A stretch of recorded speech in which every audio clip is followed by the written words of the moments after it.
दोस्तों आज मैं आपके लिए एक बहुत ही कमाल की वेब सीरीज ढूंढ कर लाया हूँ जिसका नाम है हाईजैक, जो अभी हाल ही में रिलीज हुई है। IMDb पर इसकी रेटिंग है 7.8। इसके मेन कैरेक्टर का नाम है इद्रिस एल्बा, जो अपनी हर मूवी का चयन बड़े ही ध्यान से और सोच समझ कर करते हैं। ये कहानी एक प्लेन हाईजैक पर आधारित है। वीडियो अंत तक देखें और इसके सारे पार्ट्स देखने के लिए चैनल को सब्सक्राइब कर लें। इस वेब सीरीज में आपको डेफिनेटली मजा आने वाला है।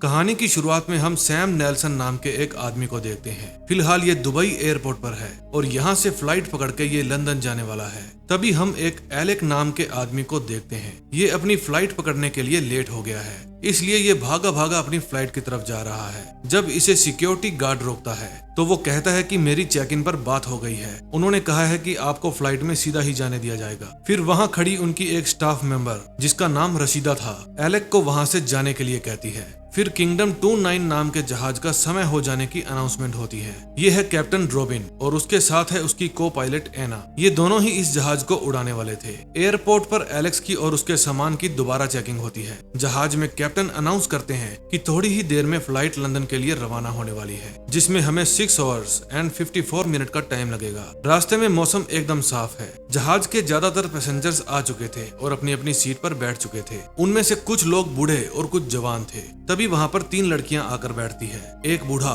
उनमें से नाओमी नाम की लड़की की सामान रखने में हेल्प करता है। फ्लाइट उड़ने के लिए रेडी थी, लेकिन सैम बाबू अपनी ही मस्ती में आ रहे थे। फिर सैम के अंदर जाते ही रास्ता बंद कर दिया जाता है। तभी वहाँ पर एलेक आ जाता है। चेकिंग लेडी कहती है सॉरी आप लेट हैं। एलेक रिक्वेस्ट करता है कि प्लीज मुझे जाने दे, मेरा सामान पहले ही जहाज में जा चुका है। तभी सैम उस मैडम से रिक्वेस्ट करता है। फिर वो एलेक को अंदर जाने देती है। जहाज में कैप्टन अनाउंस करते हैं कि हमारे अंतिम यात्री आते ही हम अपनी उड़ान भरना शुरू कर देंगे। फिर लास्ट पैसेंजर यानी सैम और एलेक के आते ही गेट बंद कर दिया जाता है। सैम बिजनेस क्लास का पैसेंजर था, इसलिए वो अपनी सीट के पास चला जाता है। उधर एलेक अपना बैग कैबिन बूट में रखता है और अपनी सीट पर बैठ जाता है। सैम अपनी वाइफ के लिए ज्वेलरी लेकर आया था, क्योंकि वो अपनी वाइफ से बिगड़े हुए संबंध सुधारना चाहता था। अब सारे पैसेंजर्स आ चुके थे। मौसम बिल्कुल साफ था और जहाज उड़ने के लिए रेडी था। को पायलट कॉकपिट का गेट लॉक कर देती है। अंदर एयर होस्टेस सभी यात्रियों को समझाती है कि आपातकालीन स्थिति में आप सबको क्या करना चाहिए। तभी सैम अपने साथ वाले पैसेंजर को फोन की आवाज कम करने के लिए कहता है। फिर वो अपनी वाइफ को टू लेट का मैसेज करता है, लेकिन उसकी वाइफ तो किसी और के साथ भसड़ मचा रही थी। अब किंगडम 29 फ्लाइट उड़ान भर चुकी थी। अब जहाज अपनी फुल ऊंचाई पर था, इसलिए कैप्टन रिलैक्स हो जाता है और एक कॉफी मंगवाने के लिए कहता है। उधर कैबिन में नाओमी बाथरूम करने के लिए जाती है। जब टॉयलेट में वो हाथ धोने के लिए उठती है, तब उसे जमीन पर कुछ पड़ा हुआ मिलता है और उसके रंग उड़ जाते हैं। फिर वो घबराई हुई टॉयलेट से बाहर आती है और जाकर अपनी सीट पर बैठ जाती है। फिर वो अपनी फ्रेंड्स को वो चीज दिखाती है। उसे देखकर उन सब के रंग उड़ जाते हैं। तभी उनके पास वही बूढ़ा आदमी जिसका नाम मार्कस था वो आता है। मार्कस पूछता है क्या हुआ बेटा। नाओमी उसे वो चीज दिखाती है और पूछती है मुझे क्या करना चाहिए। मार्कस कहता है कि तुम आराम से अपनी सीट पर बैठो, मैं क्रू मेंबर से जाकर इसके बारे में पूछता हूँ। दोस्तों वो चीज बंदूक की गोली थी, जो कि प्लेन के अंदर नहीं होनी चाहिए थी, वो भी इतनी तगड़ी सिक्योरिटी के होते हुए। फिर वो बूढ़ा आदमी बंदूक की गोली लेकर क्रू मेंबर के पास जाता है। फिर वो फ्लाइट अटेंडेंट को कहता है बिजनेस क्लास में मेरा भतीजा बैठा है, मुझे उससे जरूरी बात करनी है। वो उसे वहाँ पर जाने देती है। वहीं उसके पास वाली सीट पर सैम भी बैठा था। फिर मार्कस स्टुअर्ट नाम के आदमी के पास जाता है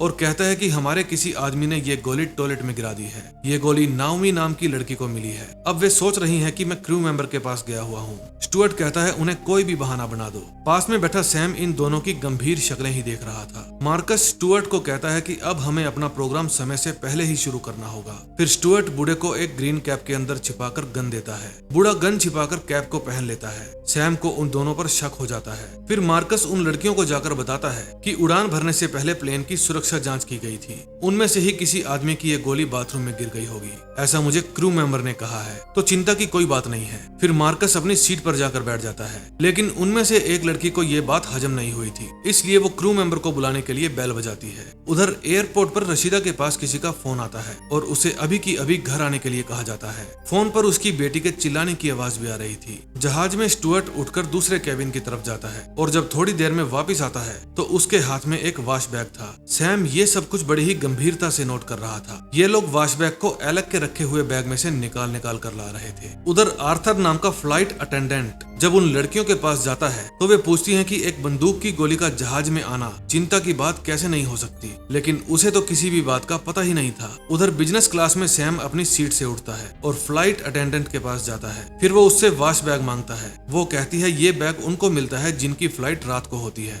फिर सैम वहाँ से इकोनॉमी क्लास की तरफ चला जाता है। वो हर एक यात्री को शक की निगाह से देख रहा था, लेकिन तभी टेररिस्ट उठते हैं और सभी को चुपचाप अपनी सीट पर बैठे रहने के लिए कहते हैं। सब लोग घबरा जाते हैं। सैम इकोनॉमी क्लास में ही बैठ जाता है। टेररिस्ट कहते हैं कि अगर सब लोग शांत रहेंगे तो हम किसी को नुकसान नहीं पहुंचाएंगे। सैम उन सब की बातें ध्यान से सुन रहा था। प्लेन में टेररिस्ट इंग्लिश और अरबी भाषा का यूज कर रहे थे। तभी वहाँ पर लेविस नाम का टेररिस्ट आता है और सब लोगों को अपने अपने फोन और टैबलेट उसे देने के लिए कहता है। फिर वे सब लोगों से फोन कलेक्ट कर लेते हैं। कॉकपिट में पायलट को भी पता चल गया था कि बाहर कुछ तो गड़बड़ है, इसलिए को पायलट फ्लाइट अटेंडेंट को कॉल करती है। कॉल को आर्थर रिसीव करता है और बता देता है कि यहाँ पर कुछ टेररिस्ट हैं। फिर कैप्टन दुबई एयरपोर्ट पे कॉल करके बताता है कि यहाँ पर कुछ गड़बड़ चल रही है। हमें नहीं पता वो क्या है, लेकिन आप लोग इसका पता लगाइए। सैम के पास वाली सीट पर 2-3 गर्म स्वभाव वाले बूढ़े बैठे थे, लेकिन सैम उन्हें रोकता है कि कुछ भी गड़बड़ मत कर देना, वरना तुम सब मारे जाओगे। तभी वहाँ पर लेविस आ जाता है और सैम से फोन मांगता है। सैम कहता है कि एक्चुअली मेरी सीट बिजनेस क्लास में है और मेरा फोन वहीं पर पड़ा है। तभी जेमी कोलेट नाम की फ्लाइट अटेंडेंट को कॉकपिट के पास लेकर जाती है। सैम के पास बैठे बूढ़े फिर से होशियारी दिखाने की बात करते हैं, लेकिन सैम कहता है कि पागल हो गए हो क्या,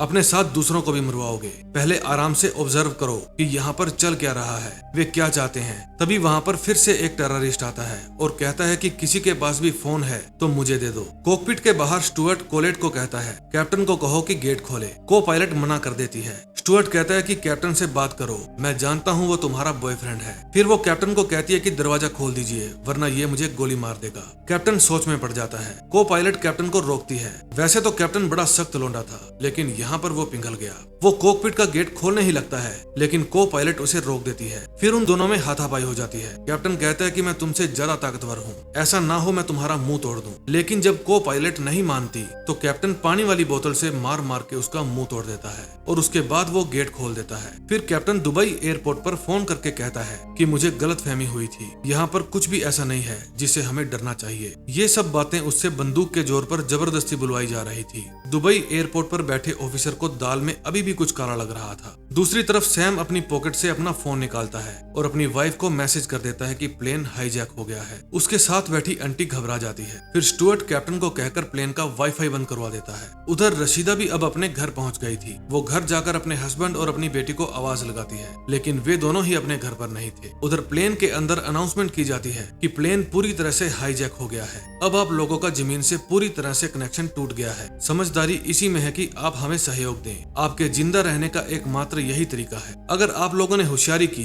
तो इसकी सजा निर्दोष लोगों को भी दी जाएगी। ये फ्लाइट 6 घंटे में लंदन पहुंच जाएगी। उम्मीद है 6 घंटे में सब कुछ ठीक हो जाएगा। जब सैम की वाइफ वो मैसेज पढ़ती है तो उसे सैम की चिंता होने लगती है, लेकिन डेनियल को ये सब झूठ लग रहा था। सैम का बेटा कहता है कि मेरे पापा झूठ नहीं बोलते। तभी प्लेन के अंदर सैम अपनी सीट से उठता है और कहता है कि मैं अपनी सीट पर जा रहा हूँ। सब लोग उसे रोकते हैं, लेकिन वो अपनी सीट पर जाकर चुपके से अपनी पॉकेट से फोन निकालता है और जेमी को दे देता है। स्टुअर्ट पूछता है कि अपनी जान पर खेलकर क्या फोन देने आए हो, लेकिन सैम कहता है कि मेरे पास तुम लोगों के लिए एक ऑफर है। घर पर डेनियल पूछता है कि सैम आखिर करता क्या है। सैम की वाइफ कहती है कि उन्हें बड़ी बड़ी कंपनियां हायर कर ले जाती हैं। डेनियल पूछता है किस लिए। सैम का बेटा कहता है नेगोशिएशन के लिए। प्लेन में सैम स्टुअर्ट को कहता है कि प्लेन में 200 यात्री हैं। उनमें से कुछ यात्री ऐसे हैं जो तुम लोगों के लिए समस्याएं पैदा करेंगे, लेकिन मुझे उन लोगों की परवाह नहीं है। मैं अपने घर जाना चाहता हूँ और बदले में मैं तुम सबकी हेल्प करूंगा। और इसी के साथ हाईजैक वेब सीरीज का फर्स्ट एपिसोड खत्म हो जाता है।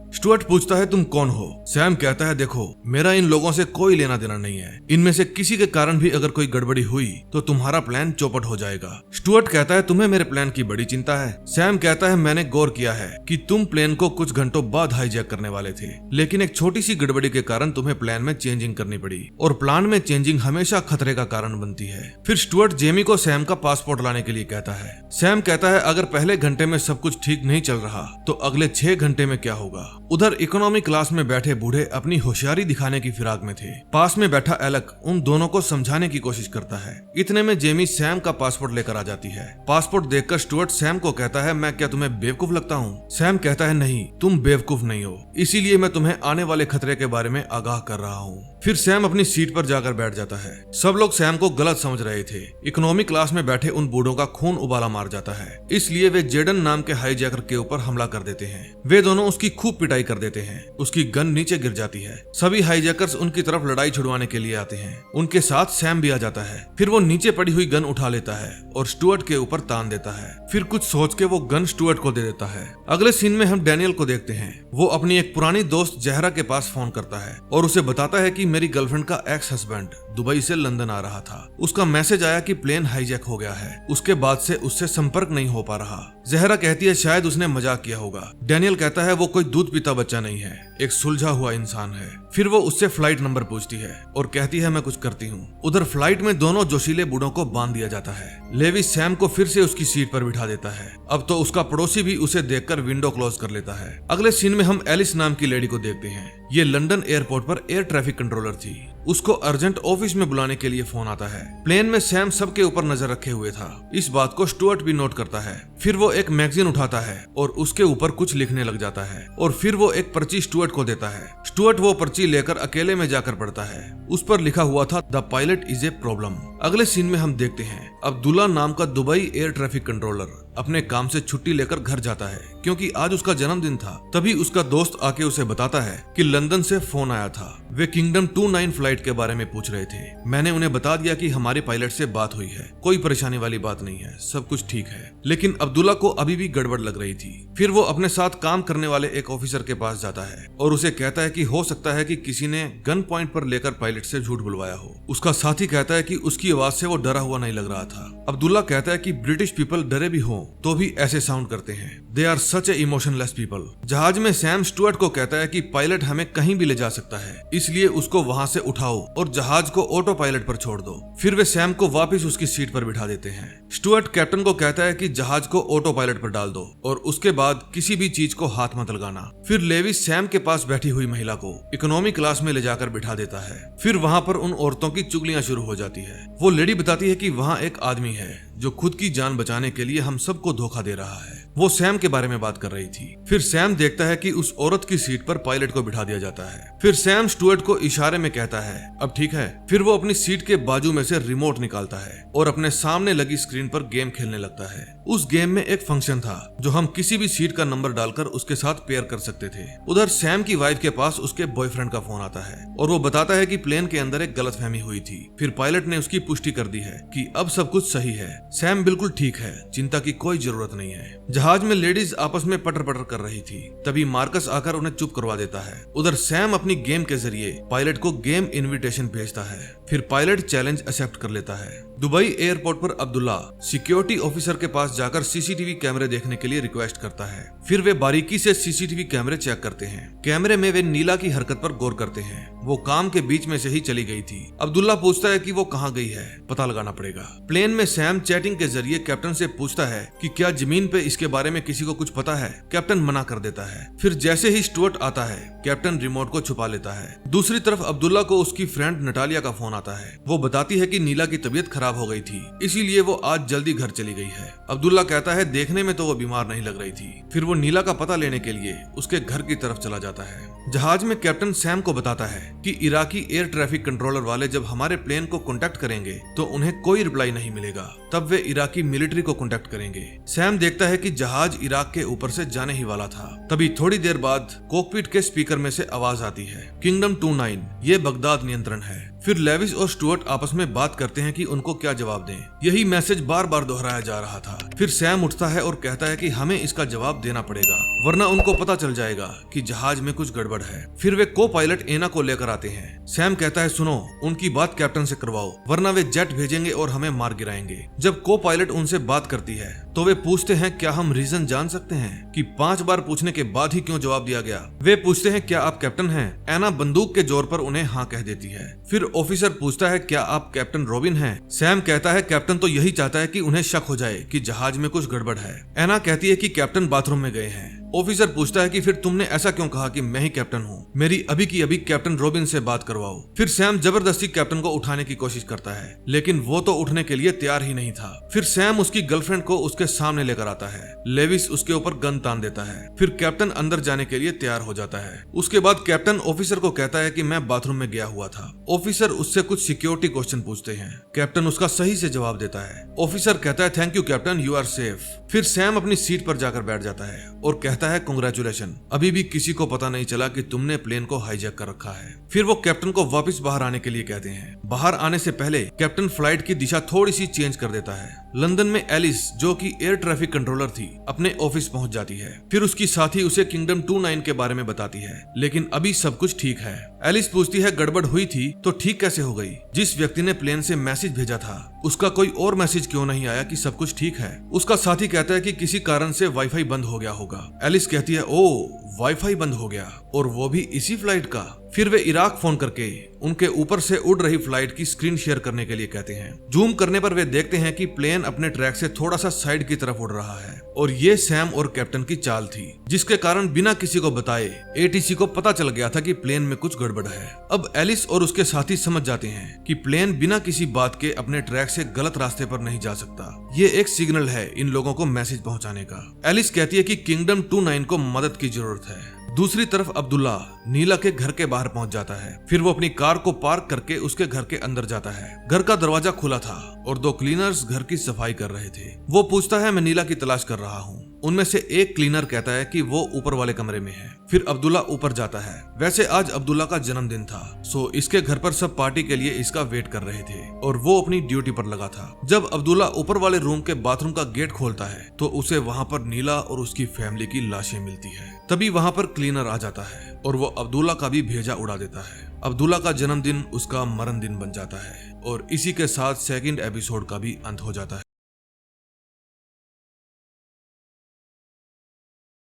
थर्ड एपिसोड में हम देखते हैं एलिस जहरा के पास कॉल करती है, जो कि लंदन पुलिस में थी। वो बताती है कि किंगडम 29 फ्लाइट के हाईजैक हो जाने के चांस हमें पहले से ज्यादा लग रहे हैं। जहरा कहती है तो ठीक है, मैं ये बात अपने सीनियर से करूंगी और जरूरत पड़ने पर तुम्हारे पास दोबारा कॉल करूंगी। उसके बाद जहरा अपने हेडक्वार्टर जाती है। वहाँ वो अपनी एक सीनियर ऑफिसर से मिलती है। फिर जहरा उन्हें एक अर्जेंट मीटिंग बुलाने के लिए कहती है, क्योंकि मामला एक प्लेन हाईजैक का है, जो कि 5 घंटे में लंदन पहुंचने वाला था। प्लेन में सैम के पीछे वाली सीट पर यूसुफ नाम का एक बूढ़ा बैठा था। वो कुछ बताना चाहता था, लेकिन उसकी वाइफ कहती है कि सानू की अजी चुप करके बैठे रहो। तभी सैम के साथ वाली सीट पर बैठा बंदा, जिसका नाम हुगो था, वो यूसुफ की वाइफ से पूछता है कि ये क्या कहना चाहते हैं। सैम भी पूछता है वो किस बारे में बात कर रहा था। पास में बैठी लेडी बताती है कि वो कह रहा था हाईजैकर्स के पास जो गन है वो डुप्लीकेट है। अब कहानी में नया ट्विस्ट आ गया। हुगो कहता है कि ये केवल 5 हैं और हम बहुत सारे, लेकिन सैम कहता है कि सोचो भी मत, इट्स वेरी बैड आइडिया। फिर वे यूसुफ से पूछते हैं कि आपको कैसे पता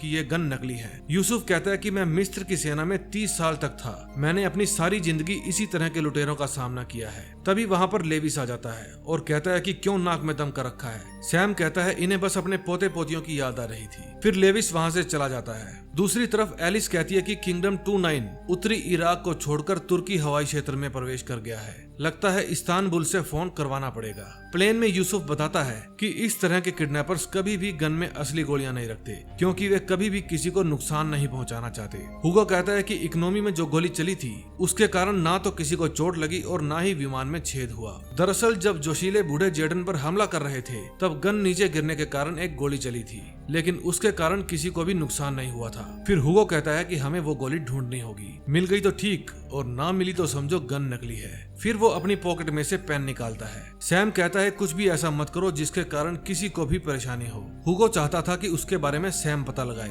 सैम कहता है कि या तो खुद करो या चुप करके बैठे रहो। मुझे एक बात का जवाब दो, अगर मैं तुम्हें किसी विमान का अपहरण करने भेजूं तो क्या तुम वहाँ पर नकली गन लेकर जाओगे? क्या ये सब तुम्हें इतने बेवकूफ लगते हैं? इसलिए इस टॉपिक को यहीं पर खत्म करो। लेकिन हुगो को जोश आ जाता है और वो बेल बजा देता है। जब फ्लाइट अटेंडेंट वहाँ पर आती है तो हुगो कहता है कि मुझे वोमिट आ रही है। फिर जेमी कहती है कि अगर तुम्हें वोमिट ना आई तो मैं तुम्हें वहीं पर ठोक दूंगी, जाओ और दरवाजा खुला रखना, वोमिट आए तो फ्लश भी मत करना। फिर वो टॉयलेट में जाकर वोमिट करने की आवाजें निकालता है और पेपर के ऊपर लिखता है कि जो गोली चली थी उसे ढूंढो। फिर वो हलक में उंगली डालकर असली में वोमिट कर देता है और वहाँ से बाहर आकर पेपर को आर्थर की तरफ फेंक देता है। अब पेपर को उठाने में ही सभी की फट रही थी। तभी एक लेडी हिम्मत करती है और उस पेपर को उठा लेती है। इतने में कॉकपिट में से आवाज आती है, किंगडम 29, ये इस्तांबुल नियंत्रण है, क्या आप सुन रहे हैं? ये आवाज सुनने के बाद स्टुअर्ट कैप्टन को लेने जाता है। कैप्टन कॉकपिट में जाकर उनकी बात का जवाब देता है। फिर वे कहते हैं, कैप्टन आपका जहाज निर्धारित रेखा से 5 मील बाहर की तरफ उड़ रहा है। कैप्टन कहता है, हमारे जहाज में थोड़ी सी खराबी आई थी, लेकिन अब सब कुछ ठीक है। मैं जहाज को वापस ट्रैक के ऊपर कर रहा हूँ। अब जहाज ने वापस से लेफ्ट टर्न ले लिया था। तभी जहाज में एक बूढ़े शेख की तबीयत खराब हो जाती है। उनके भतीजे कहते हैं कि इनकी दवाइयां ऊपर बैग में पड़ी है, अगर हम मुस्लिम लड़के से पूछेंगे तो शायद वो मना नहीं करेगा, लेकिन वो मना कर देता है। फिर वो जबरदस्ती उठने की कोशिश करता है, लेकिन जेडन उसे जबरदस्ती बिठा देता है और कहता है कि मेरी बात का विरोध किया तो इसको पीतल की गोलियां खिला दूंगा। लेविस और जेमी कुछ पूछने के लिए स्टुअर्ट के पास जाते हैं और पीछे से एक महिला सभी सीटों के नीचे से बुलेट ढूंढने लगती है। सब लोगों की सांसें अटकी हुई थी कि कहीं कोई आ ना जाए, लेकिन तभी वहाँ पर लेविस आ जाता है और उसे उठाकर कहता है कि तुम यहाँ पर क्या कर रही हो? वो कहती है, मेरा चश्मा नीचे गिर गया है। फिर लेविस उसका चश्मा उठाकर देता है। तभी जेमी चिल्लाकर कहती है कि अब अगर किसी और ने ऐसा नाटक किया तो मैं उसे गोली मार दूंगी। तभी हुगो सैम को कहता है, देखा उसे वहाँ पर कोई बुलेट नहीं मिली,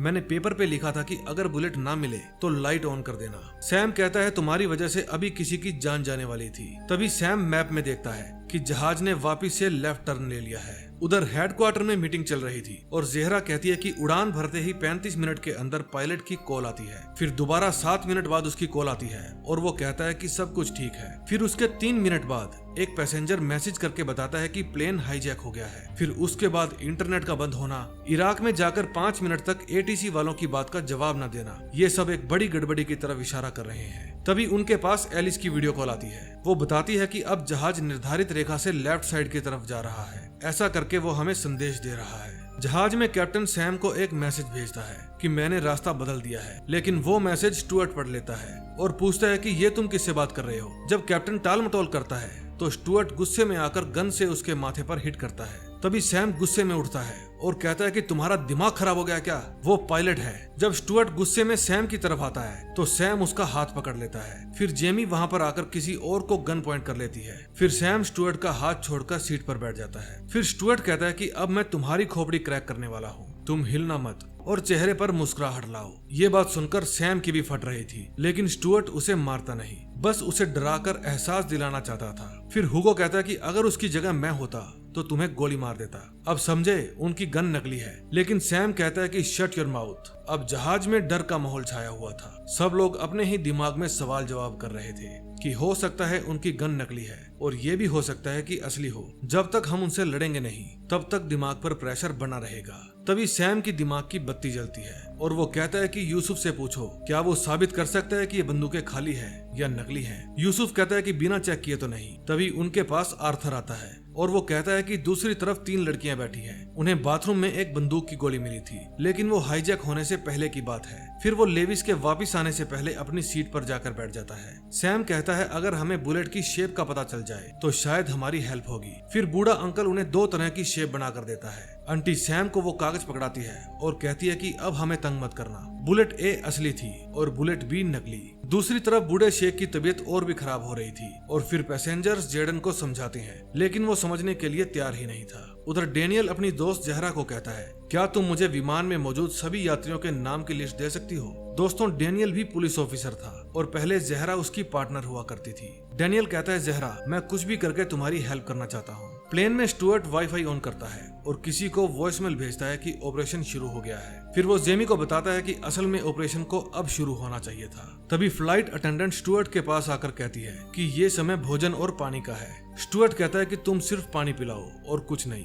हेडक्वार्टर में ज़हरा पता लगा लेती है कि प्लेन में 216 यात्री हैं और उनमें से एक बंदा ऐसा भी है जो अभी 3 महीने पहले ही जेल से रिहा हुआ है। उसके अलावा वहाँ कुछ और लोग भी हैं जिनके ऊपर छोटे मोटे केस चल रहे थे। फिर वो फ्लाइट मैनिफेस्टो डेनियल को मेल कर देती है। जहाज में एयर होस्टेस जल सेवा शुरू कर देती है। जब वो सैम के पास आती है तो सैम उसे एक स्लिप देता है। वो स्लिप लेकर आर्थर को पकड़ा देती है और आर्थर वो स्लिप लेकर नाओमी को दे देता है जिसे बुलेट मिली थी। आर्थर कहता है कि अगर तुम्हारा जवाब ए है तो कुछ भी मत करना और अगर तुम्हारा जवाब बी है तो एक बार लाइट ऑन कर देना। फिर नाओमी उस स्लिप को ध्यान से देखती है और लाइट ऑन कर देती है। फिर वो जाकर ये बात सैम को बता देता है ये जानकर उन दोनों को खुशी होती है कि वो बुलेट नकली थी। दूसरी तरफ डैनियल ज़ेहरा को फोन करता है और उसे बताता है कि स्टुअर्ट का असली नाम जॉन टी कॉलिंस है और उनमें से 5 नाम ऐसे हैं जो किसी भी साइट के डेटाबेस से मैच नहीं खाते, लेकिन उनके पासपोर्ट वैलिड हैं। ये लोग कहीं भी एग्जिस्ट नहीं करते। फिर ज़ेहरा अपनी टीम को बुलाती है और कहती है कि फाइनली हमें हाईजैकर्स के बारे में पता चल गया है। जहाज में सैम हुगो को बताता है कि हमें दिमाग से काम लेना चाहिए। सबसे पीछे की तरफ बूढ़ा है और वो सबसे ज्यादा यात्रियों को संभाल रहा है। हम दोनों को किसी तरह वहाँ पर पहुँचना होगा। तभी इकोनॉमी क्लास में शेख का भतीजा उठता है और दवाइयाँ निकालने लगता है। फिर जेडन उसे रोकता है और दोनों में फिर से हाथापाई शुरू हो जाती है। जब स्टुअर्ट शोर सुनकर इकोनॉमी क्लास की तरफ जाता है तो हिम्मत करके सैम भी उसके पीछे जाने लगता है। फिर सैम बड़ी ही सूझबूझ से छुप छुप कर आगे बढ़ता है। स्टुअर्ट बैग में से एक छोटा बैग निकालता है और वापस कॉकपिट में जाने लगता है। सैम उस बूढ़े की तरफ जा तो रहा था, लेकिन उसे खुद नहीं पता था कि वहाँ होने क्या वाला है। सब लोग जेडन की फाइट देखने में व्यस्त थे और सैम चुपके से बूढ़े के पास वाले एरिया में पहुंच जाता है। उधर स्टुअर्ट कॉकपिट में बैठकर अपनी गन में असली बुलेट्स डाल रहा था। तभी जेमी हुगो से पूछती है कि सैम कहाँ है, लेकिन सैम बाबू तो जहाज के सबसे पिछले हिस्से में पहुंच गए थे। फिर सैम वहां से एक ट्रे निकालता है और जोर से मार्कस के मुंह पर दे मारता है। उसकी गन नीचे गिर जाती है। फिर उन दोनों में भी हाथापाई शुरू हो जाती है। अब एक और आदमी अपनी हीरोगिरी दिखाने के लिए वहां आ जाता है, लेकिन मार्कस दोनों पर ही भारी पड़ता है और अपनी गन उठा लेता है। दूसरा आदमी तो वहां से खिसक जाता है। फिर सैम मार्कस को कहता है कि मुझे पता है तुम्हारी गन में नकली गोलियां हैं, दम है तो चलाओ गोली। इतने में वहां पर स्टुअर्ट आ जाता है जो पूरे गुस्से में था और वो सैम को गोली मार देता है। इसी के साथ 3rd एपिसोड का भी एंड हो जाता है।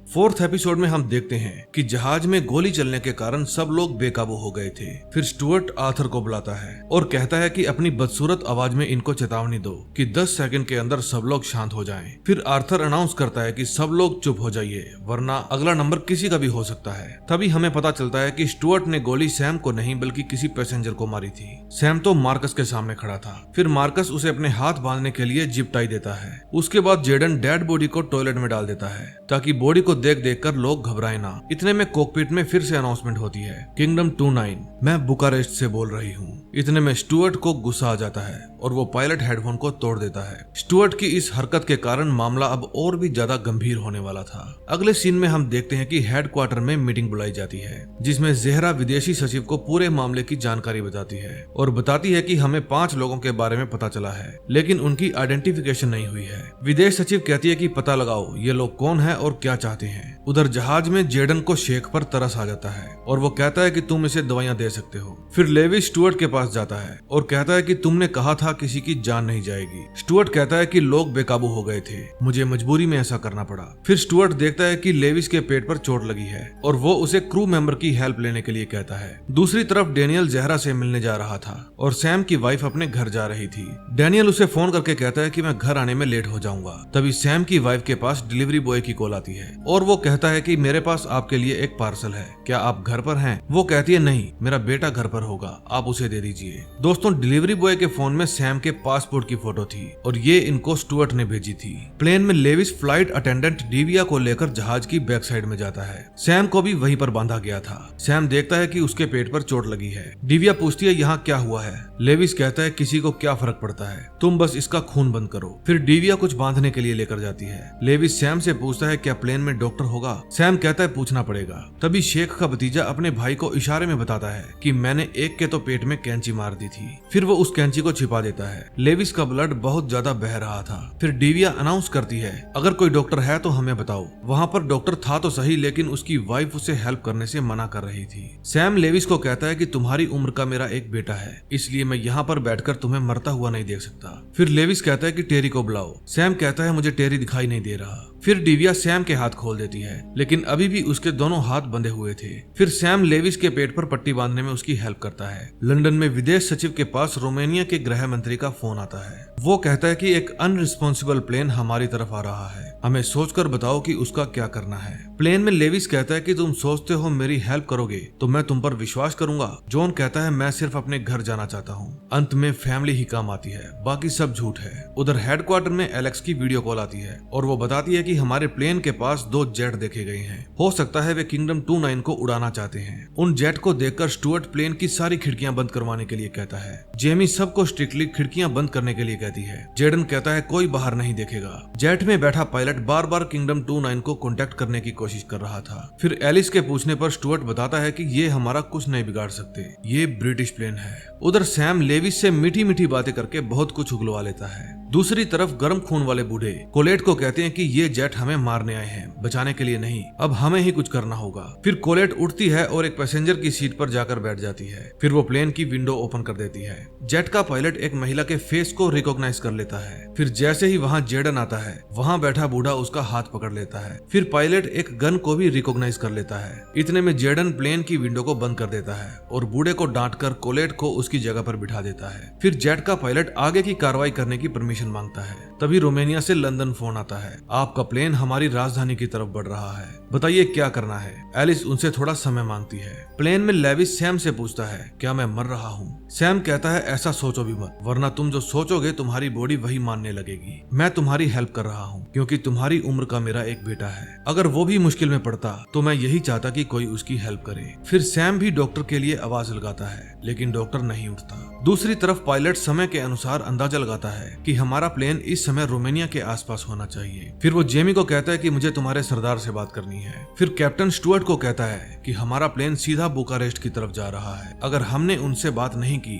तो वे हमारे ऊपर अपने जेट से कार्रवाई करेंगे। लंदन में विदेश सचिव रोमानिया फोन करके कहती है प्लीज हमारे प्लेन को जाने दें। वे कहते हैं अभी तक आपने कोई ऐसा सॉलिड रीजन नहीं दिया जिससे हमें लगे कि प्लेन को आगे जाने देना चाहिए। तभी वहाँ एक आदमी आता है और विदेश सचिव को बताता है कि हमने प्रधानमंत्री को इसके बारे में सूचना दे दी है। प्लेन में स्टुअर्ट कैप्टन को कहता है कि उन्हें कहो हम लोगों को आपसे कोई लेना देना नहीं है, हम लंदन जा रहे हैं। जब कैप्टन उनसे बात करने की कोशिश करता है तो उसकी आवाज आगे नहीं जाती क्योंकि पायलट हेडफोन खराब हो चुके थे। प्लेन की बैक साइड लेविस सैम को कहता है मैं यहाँ आने के लिए तैयार ही नहीं था। इतने में वहाँ पर मार्कस आ जाता है और कहता है कि चुप रहो। फिर सैम मार्कस को कहता है कि तुम जाकर इसके लिए दवाइयाँ लेकर आओ। फिर सैम उसे कहता है कि तुम बातें करते रहो, कुछ भी बोलो, अपने मोम डैड गर्लफ्रेंड के बारे में बताओ। एलिस कहता है कि मेरा मोम के अलावा कोई नहीं है, मेरे फोन में उनकी तस्वीर है। फिर सैम तस्वीर के साथ साथ ये भी देख लेता है कि फोन में वाईफाई ऑन है। उधर मार्कस पैसेंजर्स के पास जाकर दर्द कम करने वाली दवाइयां पूछ रहा था, लेकिन किसी के पास भी कोई दवाई नहीं थी। उधर सैम लेविस के फोन से अपनी वाइफ को एक वॉइसमेल भेजता है जिसमें वो लेविस से उसकी मोम का नंबर बोलकर पूछता है क्या यही है तुम्हारी मोम का नंबर। ये कहकर वो कॉल को डिस्कनेक्ट कर देता है और एलिस की मोम का नंबर मिलाकर उसे दे देता है। एलिस कहता है कि मोम मैं आपसे बहुत प्यार करता हूँ, लेकिन शायद मैं आपसे मिल ना पाऊँ। हो सकता है मेरी आपसे आखिरी बार बात हो रही है क्योंकि मुझे गंभीर चोट लगी है। बस आप एक बात का ध्यान रखना,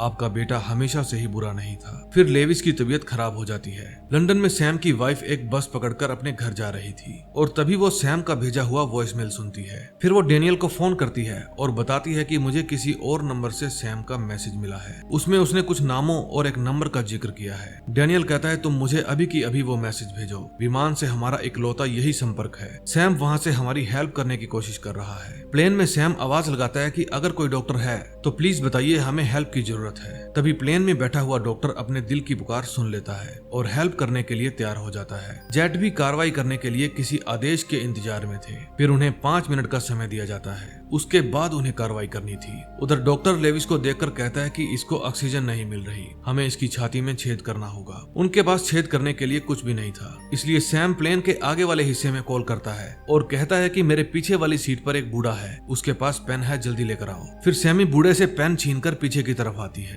उधर डेनियल उस फोन नंबर से डिटेल निकलवाता है और कहता है कि अब हमें सबूत मिल गया है कि ये हमारी समस्या है, रोमानिया की नहीं। जेट अब 2 मिनट बाद कार्रवाई करने वाले थे। फिर डेनियल कहता है कि हमें उन्हें ये बताना होगा कि ये सभी अपहरणकर्ता ब्रिटिश हैं और लंदन आ रहे हैं। विदेश सचिव रिक्वेस्ट कर रही थी, लेकिन रोमानिया से ऑफिसर कहता है कि 60 सेकंड तक अगर हमें कोई ठोस कारण ना मिला तो हम प्लेन को उड़ा देंगे। इतने में जहरा वहाँ पर प्रिंट आउट लेकर आती है। फिर डायरस कहती है कि हमें ठोस सबूत मिल गया है, आप लोग टारगेट नहीं है। फिर जेट पायलट को मिशन रद्द करने का ऑर्डर मिलता है। तभी जेट वापस अपने स्पेस पर चले जाते हैं। उधर डॉक्टर पेन से लेविस की छाती में छेद करने से डर रहा था, लेकिन सैम वो पेन छीनकर लेविस की छाती में दे मारता है। अब लेविस की सांसें दोबारा चलने लगी थी। उधर जेट को वापस जाता देखकर हेडक्वार्टर में भी सभी खुश थे। प्लेन में भी सब लोग चैन की सांस लेते हैं। फिर सब लोग जेडन के रोकते हुए भी अपनी अपनी विंडो को ओपन कर लेते हैं। जेमी लेविस का फोन लेकर उसे स्विच ऑफ कर देती है। सैम कहता है कि ये आखिरी समय में अपनी मॉम से बात करना चाहता था।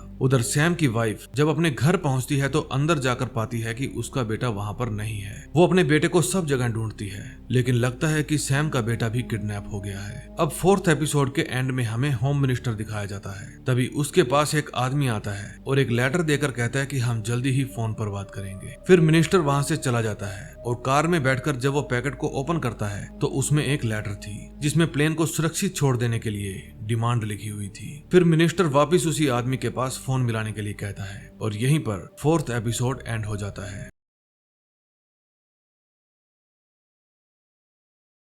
5th एपिसोड के शुरू में हम स्टुअर्ट को प्लेन के बैक साइड एरिया में जाते हुए देखते हैं। जब वहां जाकर वो लेविस को देखता है तो पूछता है इसका ये हाल किसने किया। ऑर्थर कहता है कि हमने तो सिर्फ इसकी हेल्प की थी, ये मरने वाला था। फिर लेविस कहता है कि मैंने माँ को फोन किया। स्टुअर्ट डॉक्टर को छोड़कर बाकी सभी को वहां से जाने के लिए कहता है। मार्कस सैम को उसकी सीट पर छोड़कर आता है। अपनी सीट पर जाकर सैम सामने पड़ी मैगजीन और एक कलर की डिब्बी उठाता है। फिर उसमें से वो ग्रीन और रेड कलर निकालकर एक देश का झंडा बनाता है और हुगो से पूछता है ये कौन से देश का झंडा है। पास बैठी लेडी कहती है कि हंगरी। फिर सैम कहता है कि शायद मैं इस मामले को खत्म कर सकता हूँ। अगले सीन में हम देखते हैं विदेश सचिव के पास होम सेक्रेटरी का फोन आता है और वो पूछता है कि इस समय तुम कहाँ पर हो। वो बताती है कि कालिंगवुड हाउस में हूँ। फिर होम सेक्रेटरी कहता है मैं 2 मिनट में वहाँ पर पहुँच रहा हूँ। फिर डारियस वहाँ पर मीटिंग बुलाती है और कहती है कि होम सेक्रेटरी आ रहे हैं। जहरा डेनियल को लेविस की मॉम के घर का एड्रेस पता करके वहाँ पर जाने के लिए कहती है। इतने में वहाँ पर होम सेक्रेटरी आ जाते हैं। वो उस लेटर को पढ़कर सुनाते हैं। आप लोगों ने 7 जनवरी को एडगर जॉनसन और जॉन बेली ब्राउन को गलत तरीके से गिरफ्तार कर लिया है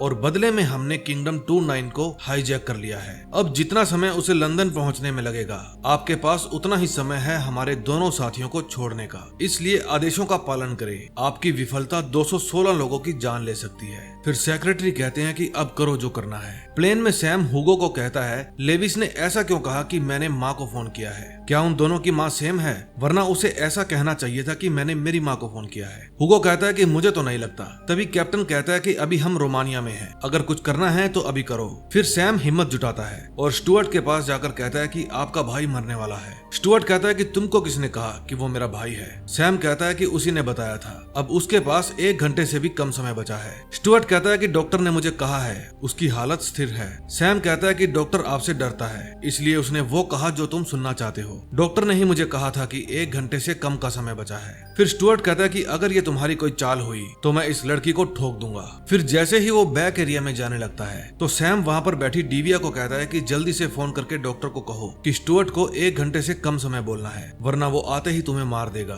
डिविया डॉक्टर को फोन करके सब कुछ समझा देती है। जब स्टुअर्ट डॉक्टर से पूछता है कि इसके पास कितना समय है तो डॉक्टर कहता है 1 घंटे से भी कम समय बचा है। उधर कालिंगवुड हाउस में जो मीटिंग चल रही थी उसमें होम सेक्रेटरी कहता है कि हमें कोई भी ब्लैकमेल नहीं कर सकता, ऐसा हमारा रिकॉर्ड रहा है। फिर होम सेक्रेटरी कहता है कि हमें उनकी डिमांड की तरफ ध्यान ही नहीं देना चाहिए। उधर दुबई में क्लीनर्स नीला के घर की सफाई करके जब वापस लौट रहे थे तब सामने वाले घर की लेडी खड़ी होकर उन्हें ध्यान से देख रही थी, शायद उसे शक हो गया था। उधर सैम का बेटा भी घर वापस आ गया था। अगर ये किडनैप नहीं हुआ है तो क्या इसकी माँ किडनैप हो गई है? ये तो हमें आगे देखकर पता चलेगा। प्लेन में स्टुअर्ट जेमी को कहता है कि हमें विमान को नीचे उतारना होगा, मेरा भाई मर रहा है। जेमी कहती है ऐसा करने से बहुत सी चीजें गलत हो जाएगी, वे चीजें भी जो हमें पता ही नहीं है। लेकिन स्टुअर्ट कहता है कि अगर मेरा भाई मर गया तो क्या ये अच्छा होगा? फिर वे दोनों कैप्टन से बात करने जाते हैं। कैप्टन कहता है कि पहले मुझे स्क्रीन ऑन करके देखना होगा कि कौन सा एयरपोर्ट हमारे नजदीक है और हमें एंटर करने देगा। फिर हमें उनको मनाना होगा,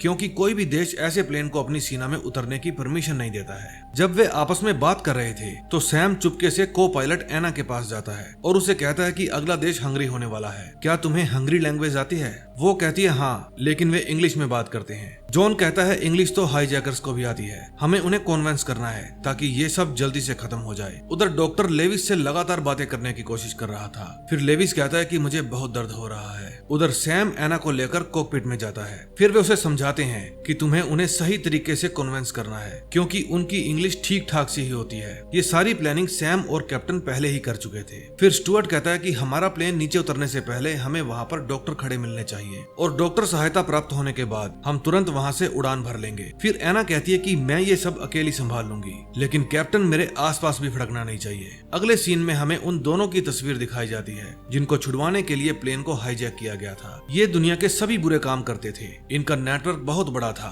जो पूरे यूरोप को संभालता था। फिर वे सीसीटीवी फुटेज की भी जांच करते हैं ताकि पता लगा सके कि वो आदमी कौन था जो होम सेक्रेटरी के हाथ में लेटर थमा गया। जहाज में एना पायलट की सीट पर बैठती है तो वो खुद का हेडफोन मांगती है। फिर वो बुडापेस्ट एटीसी में हंगरी लैंग्वेज में बात करती है और कहती है कि हमारे साथ प्लेन में एक घटना घटी है जिसके लिए हमें आप लोगों की सहायता की जरूरत है। वे पूछते हैं किस तरह की सहायता। एना कहती है कि मेडिकल सहायता। हम चाहते हैं कि रनवे पर हमें डॉक्टर टीम मिले, वो भी एम्बुलेंस के साथ। आप मेरे इशारे को समझें, अपहरण अभी भी जारी है। अगले सीन में हम डेनियल को देखते हैं। वो लेविस की मॉम के घर के बाहर पहुंच गया था। फिर वो अपने साथी को फोन करके कहता है कि हम घर में जाने से पहले पता लगाएंगे कि घर के अंदर कोई और है या नहीं। प्लेन में जेडन मार्कस को कहता है कि ये लोग पता नहीं कॉकपिट में क्या खिचड़ी पका रहे हैं। एना बताती है कि हमारे प्लेन में 200 से भी ज्यादा यात्री हैं, कृपया हमारी मदद करें। जेमी कहती है इंग्लिश में बात करो। फिर एना कहती है कि हम धीरे धीरे उतरना शुरू कर रहे हैं। तभी बुडापेस्ट एटीसी में हलचल मच जाती है। वे अपनी सैनिक सुरक्षा बढ़ाने के लिए कहते हैं। फिर सभी पैसेंजर्स फील करते हैं कि जहाज धीरे धीरे नीचे जा रहा है। डॉक्टर लेविस को कहता है कि हम आपकी सहायता के लिए नीचे उतर रहे हैं, लेकिन लेविस मना कर देता है। उधर डेनियल लेविस की मॉम के घर पहुंच जाता है और उससे पूछता है कि तुम क्या जानती हो, तुम्हारे बच्चे किस संगठन के लिए काम करते हैं, लेकिन वो मना कर देती है। डेनियल कहता है या तो आप हमें बता दो या हम आपको आतंकवाद अधिनियम की धारा 41 के तहत हिरासत में ले लेंगे। हम निर्दोष लोगों को बचाने की कोशिश कर रहे हैं। तभी एलिस कोलिंगवुड हाउस में फोन करके बताती है कि जहाज को नीचे उतारा जा रहा है। उन्होंने इस बात की पुष्टि की है कि उन्हें डॉक्टरी सहायता की जरूरत है। दूसरी तरफ दुबई में मोहल्ले वालों ने दुबई पुलिस को बुला लिया था। सामने वाली महिला बताती है कि हमने उनके दरवाजे को बहुत देर तक खटखटाया, लेकिन किसी ने भी जवाब नहीं दिया। फिर पुलिस दरवाजा तोड़कर अंदर जाती है। वहाँ कुछ भी नहीं था। जब एक पुलिस वाला ऊपर रूम में जाकर उसका बाथरूम चेक करता है तो उन्हें वहाँ पर लाशें मिल जाती है। उधर जहाज धीरे धीरे नीचे आ रहा था। एयरपोर्ट पर स्पेशल फोर्स भी तैनात कर दी गई थी। अब जहाज को नीचे उतारने की अनुमति मिल गई थी, लेकिन वे सब बड़े ही चौकन्ने थे क्योंकि मामला बहुत ही सेंसिटिव था। तभी कॉकपिट में मार्कस आता है। वो स्टुअर्ट को कहता है कि हमें एक काम दिया जाता है पूरा करने के लिए, चाहे किसी की भी जान जाए, लेकिन स्टुअर्ट कहता है कि हम ये काम भी पूरा कर लेंगे। दूसरी तरफ लेविस की मॉम बताती है कि मेरे हस्बैंड ने 20 साल तक उन लोगों के साथ काम किया, लेकिन एक दिन ऐसा आया जब उन्होंने मेरे ही हस्बैंड को मरवा दिया। उनके लिए सब लोग एक बराबर हैं। उधर अचानक लैंडिंग के कारण मार्कस की फटी पड़ी थी। फिर वो डॉक्टर के पास जाता है और कहता है कि उन्हें कहो कि ये ठीक हो जाएगा, लैंडिंग की जरूरत नहीं है। इतने में वहाँ पर सैम आ जाता है। मार्कस कहता है कि उन्हें नीचे उतारने से रोको, वरना वे मेरी फैमिली और तुम्हारी फैमिली को भी मार देंगे। हमने तुम्हारे पासपोर्ट की फोटो उन्हें भेज दी है। सैम कहता है कि मेरी फैमिली क्यों? मार्कस कहता है कि जो चालाकी दिखाता है हम उसके साथ हमेशा ऐसा ही करते हैं। उन्होंने इसके बाप को भी मरवा दिया क्योंकि वो भी चालाकी कर रहा था। फिर सैम पूछता है कि आपको कैसे पता कि उन्होंने ही मरवाया है? मार्कस कहता है कि उन्होंने मुझे ही इसके बाप को मारने के लिए भेजा था। अगर मैं ये काम नहीं करता तो वे इसके बाप के साथ मुझे भी मरवा देते। अब तुम्हारी फैमिली भी खतरे में है मिस्टर सैम नेल्सन। नीचे अम्मा कहती है कि अगर उनको पता चल गया कि तुम यहाँ पर आए थे तो वे मुझे भी मरवा देंगे। तभी डेनियल के साथ जो लेडी ऑफिसर थी उसके पास जहरा का फोन आता है। वो कहती है कि अगर माता को कुछ भी पता है तो उसे उस घर से निकालो। फिर जब वो अंदर जाती है तो डेनियल से पूछती है कि माता कहाँ है। वो कहता है कि टिश्यू लेने गई थी, लेकिन माता तो पिछले गेट से रफू चक्कर हो गई थी। उधर जहाज पर अनाउंसमेंट होती है कि सभी लोग सीट बेल्ट बांध लें, प्लेन थोड़ी देर के लिए नीचे उतरेगा, ये मेडिकल स्टॉप होने वाला है। लेकिन मरता हुआ लेविस कहता है कि प्लीज लैंडिंग करने से रोको। उधर माता उन लोगों के हाथ नहीं आ रही थी। फिर वो जानबूझकर एक ट्रक के आगे जाकर अपनी जान दे देती है। जहाज में सैम स्टुअर्ट को कहता कहता है प्लेन की लैंडिंग को रोको। स्टुअर्ट कहता है कि ये तुम्हारा ही आइडिया था मेरे भाई की जान बचाने के लिए। सैम कहता है लेकिन अभी तो वो ही मना कर रहा है, अगर विश्वास नहीं आता तो जाकर पूछ लो। लेकिन जब वे वहां पर जाते हैं तो देखते हैं कि लेविस ने अपनी छाती से पेन निकाल लिया था और उसकी मौत हो चुकी थी, क्योंकि वो नहीं चाहता था कि उसके कारण प्लान में चेंजिंग आए और उसका भाई और उसकी मॉम की जान खतरे में आ जाए। उसकी मौत पर सब लोग उदास हो जाते हैं। फिर सैम आगे वाले हिस्से में फोन करके कहता है कि लैंडिंग को रोको। फिर डिविया जाकर को पायलट को लैंडिंग रोकने का इशारा करती है। अब डॉक्टर अपनी सीट पर जाकर बैठ जाता है। एलिस अपनी टीम को बताती है कि किंगडम 29 6000 फीट तक की ऊंचाई तक उतरा, लेकिन उसके बाद वापस उड़ान भर ली और उसके बाद वे अब तक किसी भी प्रक्रिया का जवाब नहीं दे रहे। फिर डैरियस पीएम को सारी जानकारी देती है। तभी वहां पर एक महिला कर्मचारी आकर उन सबको अपने पीछे आने के लिए कहती है और बताती है कि जिस महिला ने दुबई में उन यात्रियों की चेकिंग की थी वो अपनी फैमिली के साथ अपने घर में मृत पाई गई है। अनुमान लगाया जाता है कि पहले उसकी फैमिली को बंदी बनाया गया ताकि वो अपहरणकर्ताओं को विमान में जाने दे। उसके बाद अब्दुल्ला नाम का ऑफिसर जब उसकी तलाश में गया तो वो भी उनके घर में मृत पाया गया। डैरियस कहती है सर अब आपको उनकी धमकी पर विचार करना चाहिए। 5th पार्ट के एंड में हम देखते हैं 2 क्लीनर्स अब सैम नेल्सन के घर पहुंच गए थे। घर पर सैम का बेटा अकेला था। अब लगता है कि अगला नंबर सैम की फैमिली का है। अब वो अपनी फैमिली को बचाने के लिए क्या करेगा ये आपको नेक्स्ट एपिसोड में पता चलेगा।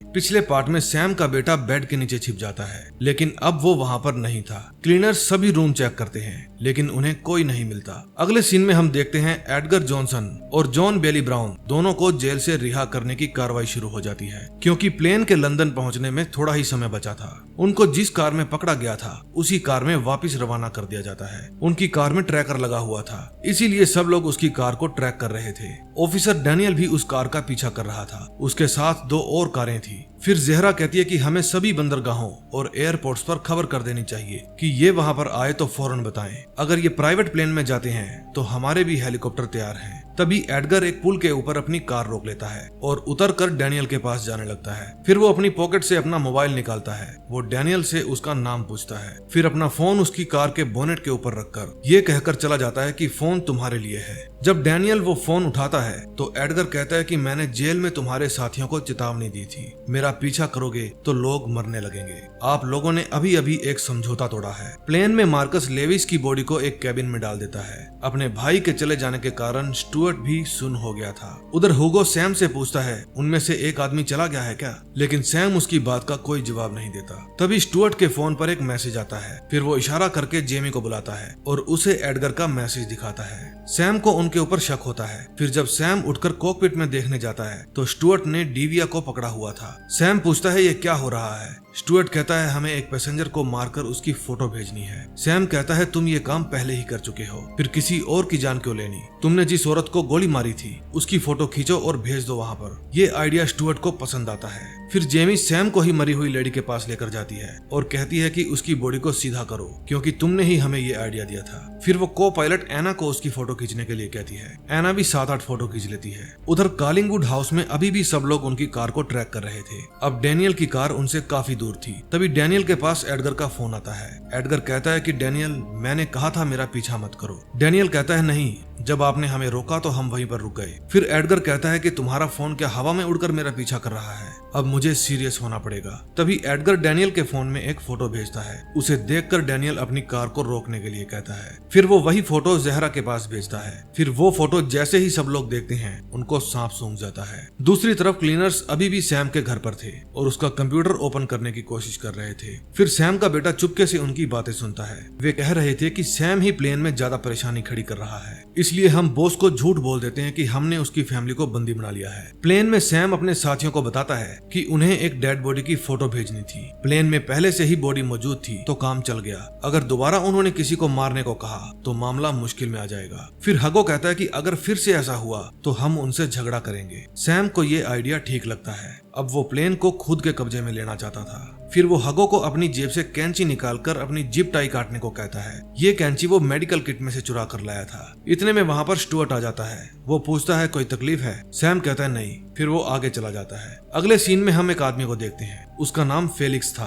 तभी उसके पास एक डेवलिन नाम के आदमी का फोन आता है और उसे होलबर्न ट्यूब के पीछे एक बार में बुलाता है और कहता है कि तुम्हारी किस्मत बदलने वाली है। जब फेनिक्स उस बार में पहुंचता है तब डेवलिन उसे 2 कंपनियां बताता है और कहता है कि इन दोनों कंपनियों में अगले 1 घंटे के अंदर भारी गिरावट आनी चाहिए। उनका नाम है किंगडम एयरलाइंस और मैकमिनल डायल। ये एक बीमा कंपनी है जो किंगडम को अंडरराइट करती है। किंगडम 29 नाम का जहाज हाईजैक हो गया है। ये बात सरकार ने मीडिया से छुपा कर रखी हुई है। तुम इनके शेयर प्राइस गिराओ, मैं तुम्हें मालामाल कर दूंगा। फिर फेलिक्स के जाने के बाद डेवलिन किसी को फोन करता है और बताता है कि काम हो गया। विमान में सैम अपने पास बैठी लेडी को जूस पीते हुए देखता है। फिर वो उसके ऊपर निशान लगाता है और सभी को आगे ड्रॉप करने के लिए कहता है। फिर यूसुफ की वाइफ टॉयलेट जाने के बहाने उसे आर्थर को दे देती है। उसके ऊपर लिखा था get ready to shake things up. दूसरी तरफ वे पता लगा लेते हैं कि प्लेन में जिस पैसेंजर को मारा गया है वो कौन है। उस लड़की को अभी अभी स्पीच थेरेपिस्ट की नौकरी मिली थी। फिर डेरियस कहती है कि इस तरह की और मौतों से अच्छा है हम उन्हें जाने दें। होम सेक्रेटरी कहता है कि पहले प्लेन को तो सही सलामत आ जाने दो। तभी अगले सीन में हम एडगर को देखते हैं। वो ट्रैफिक जाम में फंस गया था। फिर वो डेनियल को फोन करता है और कहता है कि मैं जानता हूँ प्लेन के उतरने तक तुम लोग मुझे जाने नहीं दोगे, इसीलिए तुम लोगों ने सड़क जाम करवा दी। अगर तुम ऐसा ही चाहते हो तो मैं उनसे एक और मृत यात्री की फोटो भेजने की रिक्वेस्ट करता हूँ। डेनियल कहता है निर्दोष लोगों को मारना बंद करो, इस जाम से हमारा कोई लेना देना नहीं है। दूसरी तरफ सैम का बेटा एक टेलीफोन लेकर नीचे आता है क्योंकि उसका मोबाइल क्लीनर्स के पास पड़ा हुआ था। फिर वो स्टोर में जाकर चुपके से उसे कनेक्ट करता है और पुलिस को हेल्प भेजने के लिए कहता है। प्लेन में सब लोग लड़ने के लिए तैयार हो रहे थे, जिसको जो भी मिल रहा था हथियार के रूप में यूज करना चाहता था। एक पैसेंजर अपना हेडफोन निकाल लेता है। शेख के भतीजे भी अपनी कैंची निकालते हैं जिससे उन्होंने लेविस को मारा था। लेडीज अपनी हेयर पिन को अपना हथियार बना लेती है, बस जरूरत थी तो एक इशारे की। उधर डेनियल जहरा से बात करता है कि तुम ट्रैफिक जाम करके ये क्या बेवकूफी कर रही हो, लेकिन वो कहती है कि ये हमने नहीं किया। फिर वे ड्रोन की सहायता से देखते हैं एडगर ने अपना रास्ता बदल लिया था। अब कार उत्तर पश्चिम की ओर जा रही थी। फिर वे मैप में देखकर अनुमान लगाते हैं कि वे लोग फर्न हिल की तरफ जा रहे थे और हो सकता है कि वहाँ पर कोई विमान उनका वेट कर रहा हो। फिर एलिस कहती है कि पता लगाओ उनके 25 मील आसपास तक कोई और विमान है या नहीं।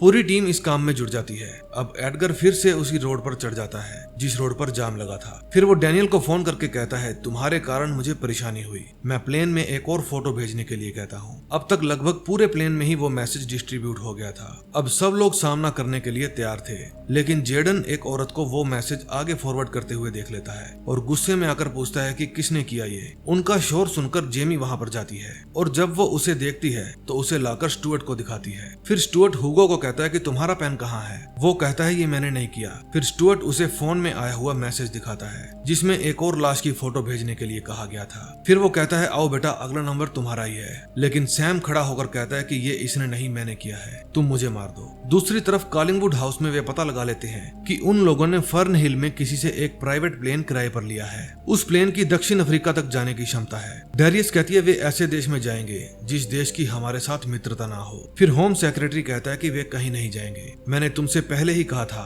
कोई समझौता नहीं होगा। डेरियस कहती है कि ठंडे दिमाग से काम लो, उन्होंने एक लेडी को मार दिया है जो मंडे से अपना नया काम शुरू करने वाली थी, अब अगली बारी किसकी होगी। प्लेन में स्टुअर्ट सैम को मारने ही वाला था, तभी डिविया कहती है कि इसने आपके भाई की जान बचाई थी। स्टुअर्ट कहता है कि इसे नहीं तो किसको मारूं, कौन मरना चाहता है, या तो तुम खुद मुझे बता दो या मुझे ही किसी को चुनना होगा। उधर वे एडगर की कार को निरंतर ट्रैक कर रहे थे। उस प्राइवेट हवाई अड्डे पर भी स्नाइपर्स तैनात कर दिए गए थे। अब प्लेन हाईजैक की न्यूज टीवी पर भी आ गई थी। इस न्यूज को देखकर कॉलिंगवुड हाउस में मौजूद सब लोगों के पैरों तले जमीन निकल जाती है, लेकिन इतने में उनकी भेजी हुई टीम एडगर और उसके साथी को दोबारा से पकड़ लेती है। लेकिन जहरा गौर करती है कि ये वे दोनों नहीं है। अगर ये एडगर और जॉन नहीं है तो वे कहाँ है। दरअसल एडगर और जॉन जंगल में ही उतर गए थे। उन्होंने वहाँ पर एक कार का इंतजाम कर लिया था और कार के ड्राइवर्स को अपनी कार में बिठाकर एयरपोर्ट पर भेज दिया था। प्लेन में स्टुअर्ट एक लेडी को पकड़ लेता है क्योंकि वो उसे मारने वाला था। तभी सैम उनकी तरफ भाग कर आता है और स्टुअर्ट पर हमला कर देता है। इस दौरान एक लेडी उठकर बाथरूम में जाती है और अपने बैग में से अपनी गन निकाल लेती है।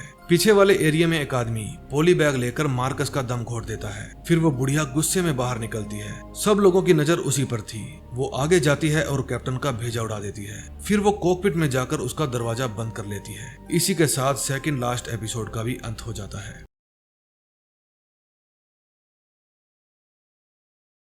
लास्ट एपिसोड में आपने देखा कि सैम और स्टुअर्ट आपस में लड़ रहे थे। उसी समय एक लेडी आकर पायलट को मार देती है और खुद कॉकपिट में जाकर उसका दरवाजा बंद कर लेती है। अब आगे वो लेडी कॉकपिट में जाकर ऑटो पायलट ऑफ कर देती है। फिर वो प्लेन की ऊंचाई कम करके उसकी दिशा चेंज कर देती है। कैबिन में सैम स्टुअर्ट से पूछता है वो औरत कौन थी। स्टुअर्ट कहता है मैं नहीं जानता। उस समय सभी पैसेंजर्स अग्रेसिव हुए पड़े थे और हाईजैकर्स को मार रहे थे। तभी डिविया को पायलट के पास जाती है और कहती है कि हमें तुम्हारी जरूरत पड़ने वाली है। सैम स्टुअर्ट को कहता है कि तुम सभी पैसेंजर्स को नहीं मार सकते, इसलिए ये गन मुझे दे दो। तभी एक हीरो हीरा लाल मार्कस को चित करके उसकी गन लेकर स्टुअर्ट की तरफ आता है। स्टुअर्ट डर जाता है और अपनी गन सैम को दे देता है। सैम उन सबको कहता है शांत हो जाओ, सिर्फ मेरी गन में ही असली गोलियां हैं। इस समय प्लेन हाईजैक से बाहर है, लेकिन अब हमारे पास एक नई मुसीबत है और समय 1 घंटे से भी कम। अगले सीन में हम देखते हैं कि लंदन एटीसी वाले प्लान करते हैं कि प्लेन हमारी सीमा के अंदर आते ही हम उसके 25 मील चारों तरफ एक घेरा बना लेंगे और हमें लंदन के रास्ते में पड़ने वाले सभी हवाई अड्डों पर रनवे खाली करना होगा। फिर वे किंगडम 29 से कांटेक्ट करने की कोशिश करते हैं। जहाज में सैम जेमी की भी गन ले लेता है और जेमी को कहता है कि कॉकपिट में बैठी लेडी को कहो कि जहाज हम लोगों के नियंत्रण से बाहर है। लेकिन वो कहती है कि मैं उस लेडी को नहीं जानती, हमें उसके बारे में कुछ भी नहीं बताया गया। कॉकपिट में उस समय लंदन एटीसी से भी कॉल आ रही थी और सैम की तरफ से भी, लेकिन वो बुढ़िया माइक किसी का भी जवाब नहीं देती। कोलिंगवुड हाउस में एक ऑफिसर बताता है कि अगर उन्हें 2 अपराधियों को छुड़ाना हो तो वे गवर्नर को भी किडनैप कर सकते थे, प्लेन हाईजैक करने की जरूरत नहीं थी। अब सोचने की बात यह है कि जितनी भी टॉप की मीडिया कंपनी है उन्हें इस बारे में कुछ भी नहीं पता, लेकिन एक टुच्चा सा पत्रकार प्लेन के बारे में ट्वीट करता है और किंगडम एयरलाइन के शेयर विमान से भी तेज गति से नीचे गिरने लगते हैं। हालात जितने बदतर होते जाएंगे शेयर प्राइस उतना ही नीचे जाएगा। डारियस कहती है यानी दुर्घटना भी हो सकती है। ऑफिसर कहता है जी बिल्कुल। दूसरी तरफ डेनियल मार्शा को फोन करके कहता है क्या तुम और काई दोनों ठीक हो? वे लोग बहुत ही खतरनाक हैं, कुछ भी हो सकता है। मार्शा कहती है कि मेरा बेटा काई सैम के घर गया है और मेरे पास एड्रेस की पुष्टि के लिए किसी कोरियर वाले का फोन आया था। फिर डेनियल अपना काम छोड़कर सैम की तरफ भागता है। उधर प्लेन में सब लोग हाईजैकर्स को बांध देते हैं। फिर वे उस लेडी के बैग की तलाशी लेते हैं। उसमें कोई भी आईडी नहीं थी, लेकिन ये पता लग जाता है कि वो एक माँ है। फिर उसके साथ वाली सीट पर बैठा बंदा कहता है उसका नाम अमेंडा है। फिर सैम अमेंडा को फोन करता है, लेकिन वो गुस्से में आकर फोन को उखाड़ देती है। उधर एलिस कोलिंगवुड हाउस में कॉल करके बताती है कि विमान ने अपनी दिशा बदल ली है, अब वो मिडिल लंदन की तरफ जा रहा है। तभी वहाँ एक लेडी आकर बताती है कि अगर वो भूल कर भी वहाँ क्रैश करने की सोचेगी तो उनको जेट से हवा में ही उड़ा दिया जाएगा। अगले सीन में हम देखते हैं कि सैम के घर पर क्लीनर टीवी देख रहे थे। तभी उस घर की बेल बजती है। एक क्लीनर जाकर दरवाजा खोलता है, वहाँ पर पुलिस आई थी। वे कंफर्म करते हैं कि यहाँ से हमें कॉल आई है, क्या सब कुछ ठीक है? क्लीनर कहता है अगर आप चाहो तो अंदर आकर देख सकते हो। इतने में दूसरा क्लीनर सैम के बेटे को पकड़ लेता है। पुलिस वाले वहाँ से चले जाते हैं। फिर क्लीनर सैम के बेटे को कहते हैं कोई भी होशियारी की तो समय से पहले मारे जाओगे। उधर होम सेक्रेटरी डेरियस को कहता है कि हमारे पास 2 रास्ते हैं, या तो वे जो चाहते हैं करने दें या फिर उन्हें ऐसा करने से रोकना होगा। जब वे लोग पानी पर होंगे हम उन्हें मार गिराएंगे। अब फैसला हमें ही लेना है। प्लेन में डिविया आकर पूछती है कि सभी यात्री अपना फोन मांग रहे हैं, फोन कहाँ है? लेकिन स्टुअर्ट कहता है किसी को भी फोन मत देना, क्योंकि वे अपने परिवार को फोन करके सब कुछ बता देंगे कि हमें पता नहीं प्लेन कौन उड़ा रहा है। जैसे ही ये बात फैली जेट हमें मार गिराएंगे। फोन वाले कैरी बैग में से एक फोन पर रिंग आ रही थी और वो फोन एटीसी लंदन से आया था। उस फोन को सैम उठाता है। एलिस पूछती है हमें प्लेन के हालातों के बारे में बताओ। सैम पहले तो झूठ बोल देता है कि सब कुछ ठीक है, लेकिन जब एलिस कहती है कि ऐसे हम तुम्हारी हेल्प नहीं कर पाएंगे तो वो उन्हें सारी सिचुएशन के बारे में बता देता है। फिर जेट का पायलट किंगडम 29 को वार्निंग देता है, लेकिन बुढ़िया माई कोई भी जवाब नहीं देती। फिर जेट उन्हें निशाने पर ले लेता है और कहता है कि विमान मिडिल लंदन की तरफ आ रहा है। तभी कोलिंगवुड हाउस में प्रधानमंत्री का फोन आता है। फोन को डारियस अटेंड करती है। वो कहती है अगर जरूरत पड़ी तो हम शहर खाली करवा लेंगे, लेकिन अपने ही लोगों की जान नहीं लेंगे। आपको एकदम सही सलाह दी जा रही है, अगर कुछ भी बुरा होता है तो इसकी जिम्मेदारी मैं लूंगी। फिर वे ऑपरेशन रद्द करने के लिए ऑर्डर देते हैं। फिर जेट को वहाँ से हटा दिया जाता है। फिर एलिस सैम को बताती है कि जेट द्वारा आपके प्लेन पर कोई भी कार्रवाई नहीं की जाएगी। अगले सीन में हम देखते हैं कि जॉन एडगर को कहता है हमें अमेंडा की बात का जवाब देना होगा, लेकिन एडगर कहता है कि जैसे जैसे शेयर गिर रहा है हम करोड़ों रुपया कमा रहे हैं, इसलिए हमें और वेट करना है। दूसरी तरफ डेनियल काई के फोन पर कॉल करता है और पूछता है बेटा तुम कहाँ हो? काई गन के डर से उसे कहता है कि आज मैं सुबह जिस बाइक पर घर से निकला था उसी बाइक को तेजी से चलाकर घर की तरफ आ रहा हूँ। डेनियल कहता है ठीक है बेटा, ध्यान से आना। अब डेनियल समझ गया था क्योंकि काई आज सुबह पैदल ही गया था। उधर प्लेन में सभी को उनके फोन वापस कर दिए जाते हैं और कहा जाता है कि अगर किसी के पास गलत फोन आ जाए तो उसके सही मालिक तक पहुंचा देना। एलिस सैम को कहती है कि इससे भी ज्यादा जरूरी है कॉकपिट के अंदर घुसना, क्योंकि जिस रास्ते पर प्लेन जा रहा है वहाँ एयरपोर्ट आने से पहले विमान का तेल खत्म हो जाएगा। इतने में वहाँ पर एलेक आ जाता है। वो कहता है जरूर अमेंडा का परिवार उन लोगों के कब्जे में होगा, क्योंकि मेरा परिवार भी उनके कब्जे में है। उन्होंने मुझे यहाँ पर गन लाने के लिए मजबूर किया था। सैम पूछता है तुम हो कौन? एलेक कहता है कि मैं वो ट्रेडर हूँ जिसने ये सौदा करवाया था। दूसरी तरफ एडगर लालची हुआ पड़ा था और वो अपने पार्टनर जॉन की बात नहीं सुन रहा था। वो जॉन को कहता है कि हमें प्लेन को क्रैश करवाना होगा। दोस्तों, अगर आप लोग समझ गए कि प्लेन किसने हाईजैक करवाया तो प्लीज आगे बढ़ने से पहले कमेंट में अपना गैस किया हुआ नाम जरूर लिखें। तभी जॉन वहाँ पर खड़े अपने आदमी को कहता है प्लान में बदलाव हुआ है। फिर वो आदमी जाकर एडगर का भेजा उड़ा देता है। फिर जॉन डेवलिन के पास फोन करके सौदा करने के लिए कहता है। एलेक कहता है कि अब तक तो ये सब कुछ खत्म हो जाना चाहिए था, लेकिन पता नहीं वे क्या चाहते हैं। कॉकपिट में अमेंडा भी उनके आदेश का इंतजार कर रही थी। सभी पैसेंजर्स अपने घर वालों से बात कर रहे थे, क्योंकि ये उन सब की आखिरी कॉल भी हो सकती थी। जब हुगो अपने पास रखा हुआ फोन ऑन करता है तो देखता है कि वो अमेंडा का फोन है, जिसमें उसकी और उसकी बेटी की फोटो लगी थी। उधर डैनियल सैम के फ्लैट तक पहुंच जाता है। वो वहां पर खड़े हुए आदमी से पूछता है क्या तुमने 30 नंबर फ्लैट में किसी को जाते हुए देखा है? वो बताता है कि पहले 18 साल का लड़का वहां गया था और बाद में 2 सफाई कर्मी। इतने में जहरा का फोन आता है। वो कहती है मुझे इन सब के पीछे सैम का हाथ लग रहा है, क्योंकि एक लौता वही है जिसने अब तक हमारे साथ कांटेक्ट किया है। लेकिन डेनियल कहता है नहीं, उसका खुद का बेटा किडनैप हो चुका है, मुझे यहाँ पर और पुलिस वाले चाहिए। उधर सैम अमेंडा से लिखकर पूछता है कि किडनैपर्स तुमसे क्या चाहते हैं। दूसरी तरफ कॉलिंगवुड हाउस में वे पता लगा लेते हैं कि अमेंडा पहले नौसेना में विमान सलाहकार थी। एलेक्स बताती है कि प्लेन काफी नीचे उड़ रहा है, लेकिन अभी भी वो दुर्घटनाग्रस्त हो सकता है, वो भी 4 मिनट के अंदर अंदर। प्लेन में सब लोग कॉकपिट का दरवाजा तोड़ने की कोशिश कर रहे थे, लेकिन तभी अमेंडा का फोन आता है। वो सैम को रोते रोते कह रही थी कि मैंने अभी अभी एक खून किया है। सैम कहता है तुम्हारी बेटी उनके कब्जे में है, मैंने ठीक कहा ना? फिर सैम यात्रियों को कहता है कि शांत हो जाओ, अब मैं वो करूंगा जो मेरा पेशा है, यानी सौदेबाजी। मैं लोगों को वो करने के लिए राजी कर लेता हूँ जो मैं चाहता हूँ। फिर वो अमेंडा को कहता है कि मुझे तुम्हारी हेल्प चाहिए होगी, क्या तुम बताओगी यहाँ क्या होने वाला है, ताकि यहाँ पर जो लोग हैं वे सब अपनी अपनी फैमिली को फोन करके अलविदा कह सकें। क्या तुम्हें पता है उन लोगों को पैसा मिल जाने के बाद वे क्या करेंगे? अमेंडा कहती है वे मुझे प्लेन नीचे उतारने के लिए मैसेज करेंगे। अगर उनका मैसेज ना आया तो मैं लंदन के बीचों बीच प्लेन को क्रैश करवा दूंगी। फिर सैम कहता है मैं इस समय मेन हाईजैकर के सामने बैठा हूँ, उसने मुझे बताया है कि प्लेन का चाहे जो भी हो, अपना काम हो जाने के बाद वे तुम्हारी बेटी को मार डालेंगे, क्योंकि वे कोई सबूत नहीं छोड़ते।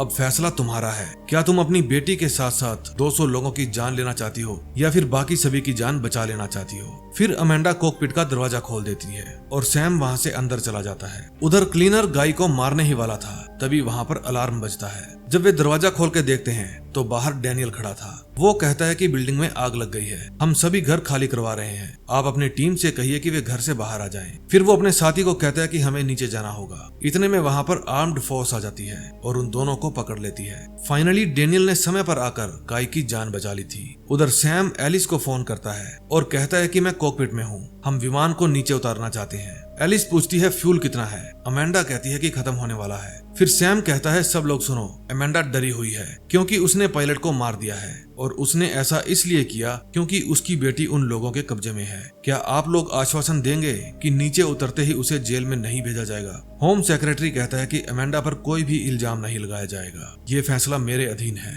फिर अमेंडा अनाउंस करती है कि सब लोग अपनी अपनी सीट बेल्ट लगा लें, हम नीचे उतर रहे हैं। एलेक्स कहती है कि तुम्हें जहाज को टर्न करना होगा, यहाँ 5 किलोमीटर लंबा एक रनवे है, लेकिन अमेंडा कहती है कि इतना लंबा रनवे काफी नहीं है। एलेक्स कहती है तुम्हारे पास बस यही आखिरी मौका है। फिर वो एकदम शार्प टर्न लेती है, उन्हें रनवे दिख जाता है। डिविया कहती है कि सब लोग अपनी गर्दन को दोनों हाथों से नीचे दबाकर रखें क्योंकि विमान को तेज झटका लगने वाला है। फिर फाइनली प्लेन जमीन पर उतर जाता है, लेकिन प्लेन को बहुत ही जबरदस्त झटका लगता है। प्लेन दुर्घटनाग्रस्त हो जाता है। एटीसी का सैम के साथ कनेक्शन भी टूट जाता है। फिर सब लोग अपने अपने परमात्मा से प्रार्थना करते हैं कि सब लोग सेफ हों। अब जहाज के पास बचाव टीम पहुंच गई थी। फिर सैम एलिस को कहता है कि हम सब ठीक हैं, सब लोग इस बात की खुशी मनाते हैं। डिविया प्लेन का दरवाजा खोलती है और सब लोगों को कहती है सामान यहीं पर छोड़ दो और नीचे उतरो। अमेंडा सैम का शुक्रिया अदा करती है। प्लेन से उतरने वाले सभी यात्रियों की तलाशी ली जाती है। अब अमेंडा घर फोन करती है तो उसे पता चलता है कि उसकी बेटी को छोड़कर वे लोग चले गए हैं। नीचे उतरते समय नाओमी सैम का फोन उसे वापस कर देती है। प्लेन से सब लोग सुरक्षित बाहर आ जाते हैं। उधर सैम का बेटा काई भी डैनियल को दिल से शुक्रिया कहता है।